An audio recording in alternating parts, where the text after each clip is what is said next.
گاهی امر میکند اعلموا ان الله مع المتقین. بدانید که الله با نیکوکاران است.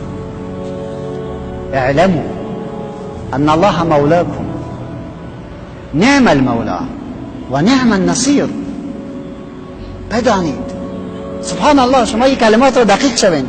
اعلموا، بدانید، ان الله مولاکم، الله مولای شماست، الله کارساز شماست. نعم المولا، بهترین کارساز، و نعم النصیر، بهترین مددگار.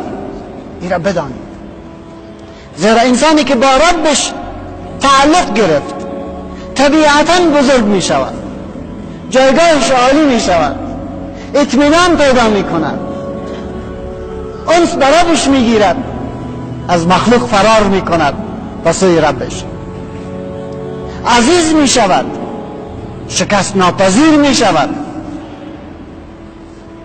هیچ وقت تسلیم نمی شود به ابو جهل و ابو جهلا، به مویه خلق. او می زند و میگه احد، او فشار می دهد و او میگه احد. هیچ وقت نگفت که بس، یک ارتباط محکم وجود داره.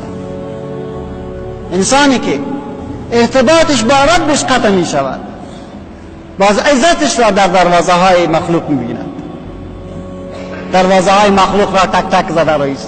و هر کسی که دروازه مخلوق را دقلباب بکند برای رفع حاجتش، ذلت توأم با اوست، توأم با اوست.